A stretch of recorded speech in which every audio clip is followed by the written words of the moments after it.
Olá, boa noite. Mais um encontro nas nossas sextas-feiras. Espero que vocês estejam bem e vamos continuar. Vamos continuar a partir daquela sequência que vínhamos fazendo sobre a austeridade fiscal, que foi interrompida por vídeos que eu acabei gravando sobre a questão palestina e sobre o Hamas. Mas hoje, especificamente, eu quero falar sobre o que é chamado de a Era de Ouro. Um momento que viveu a Europa e os Estados Unidos nas décadas de 50, 60 e uma parte da década de 70. Mas antes de chegar lá, é preciso dar um contexto econômico e geopolítico. A percepção dos países capitalistas avançados do Ocidente, no final da Segunda Guerra Mundial, é que era necessário estabelecer uma nova ordem mundial, que as crises econômicas e financeiras, além das lutas interimperialistas, tinham sido as responsáveis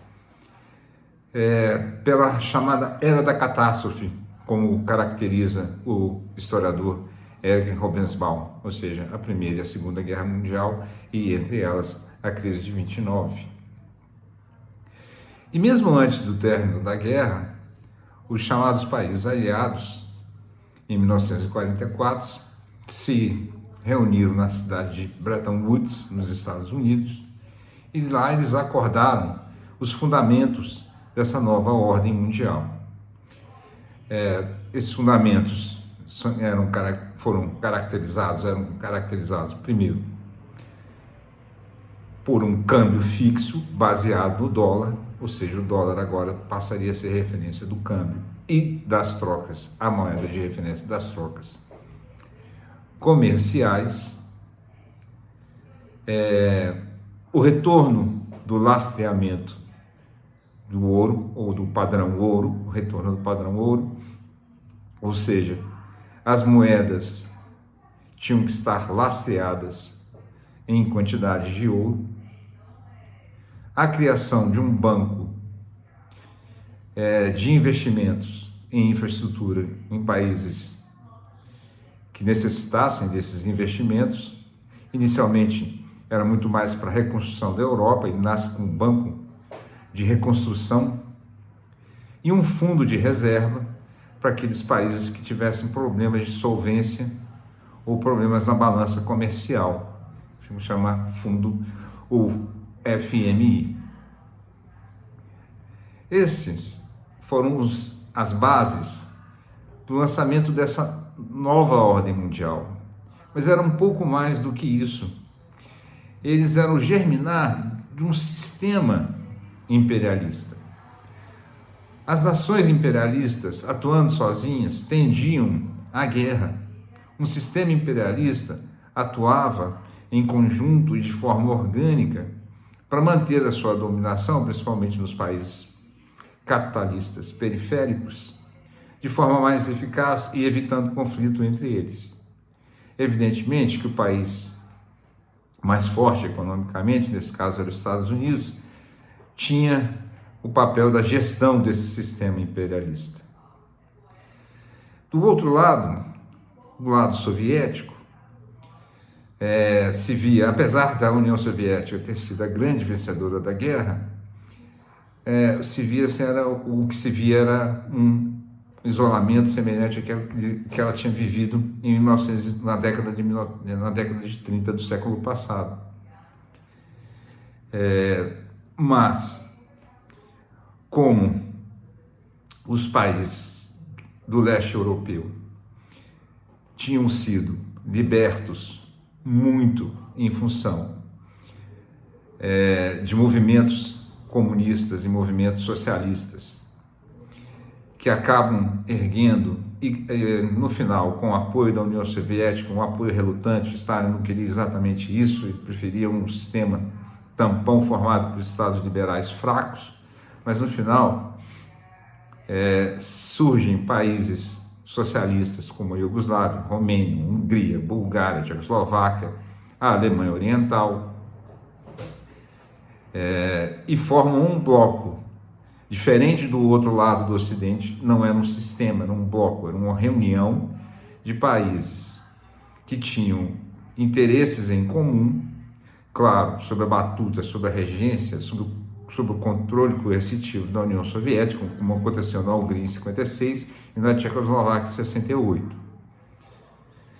Mas tinham papéis bem diferentes. O sistema imperialista do Ocidente, capitalista, tinha uma eficiência muito maior.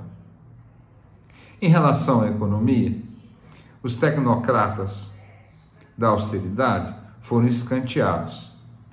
Evidentemente, ficaram ali publicando artigos, tipo Hayek, escrevendo livros, von Mises, todos eles, mas de lado, eles foram esquecidos. A austeridade foi soterrada nessa época, em favor de um outro projeto econômico, que era um projeto keynesiano, de Keynes. Keynes já tinha publicado seu livro ali meados da década de 30, e essas ideias coadunavam bastante com essa percepção de mudar a ordem mundial, assim, não tolerar mais o desemprego, que era a bandeira dos tecnocratas da austeridade.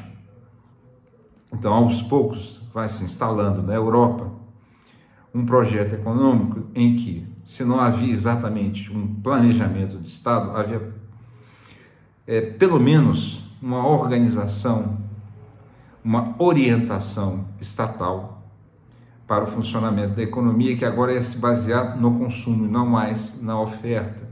Ou seja, ela precisa elevar um nível de empregabilidade, mais do que isso, elevar os salários também, para gerar uma sociedade de consumo que mantivesse os lucros. Evidentemente que os partidos comunistas e socialistas dessa parte ocidental capitalista tiveram um papel muito importante para impressionar também para que essas mudanças acontecessem. E não foi só nesse sentido de aumentar empregos e aumentar salários, também de estender direitos trabalhistas, estender direitos previdenciários, oferecer serviços essenciais como saúde, educação, de forma gratuita e com qualidade.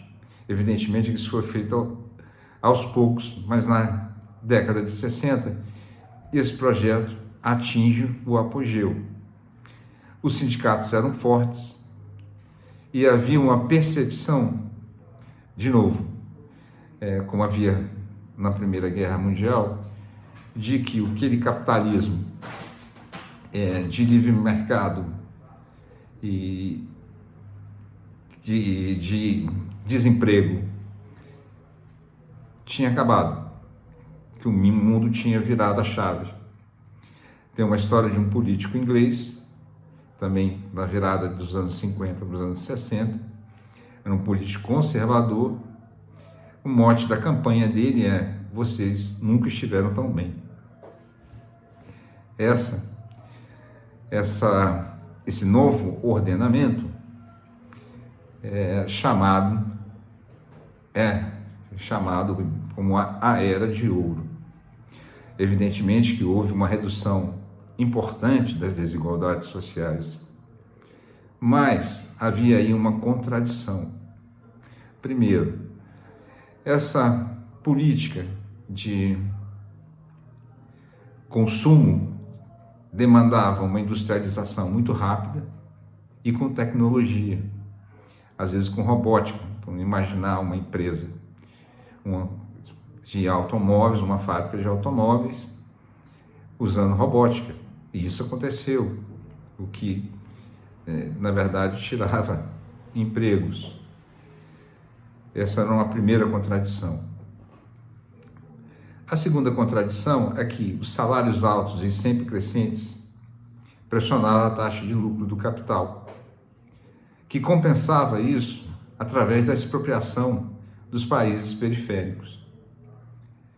ou seja, conseguia recursos naturais, vamos dizer, petróleo, que custava naquela época $2 o barril, hoje está 80. Mesmo se você corrigir com a inflação, você vê que o preço é muito baixo, era muito baixo na época. O preço de alimentos era muito baixo, vindo desses países periféricos, tudo era muito baixo. Isso facilitou que se mantivesse essas taxas de lucro altas, apesar dos gastos com os salários, apesar dos gastos do Estado com o bem-estar social. Mas isso, infelizmente, cobraria o seu preço lá na frente. Mas, de qualquer maneira, nem mesmo as lutas anticoloniais foram capazes de desfazer essa organização econômica. Essas nações que empreenderam, por exemplo, a Argélia, 50 até 62, 56 até 62, Angola, Moçambique, logo depois, enfim, eles adquiriram autonomia política, mas não econômica. Então, a expropriação continuou e mantinha a taxa de lucro, chamado de neocolonialismo. Com o tempo, essa organização, essa estrutura vai se desgastando. Há um limite para o consumo e há uma contradição entre acúmulo de capital e crescimento dos salários.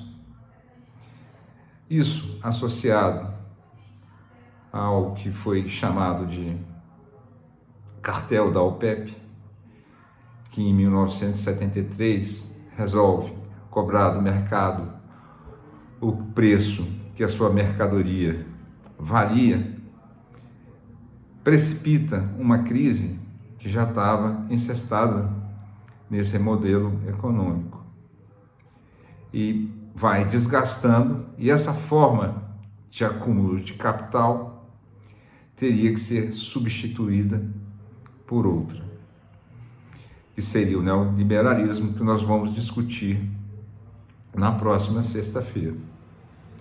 O Bloco Socialista do Leste Europeu viveu também seu apogeu de industrialização. A União Soviética já tinha feito boa parte do serviço, mas a maioria dos outros países socialistas eram quase agrários, com exceção da Tchecoslováquia e da Alemanha Oriental.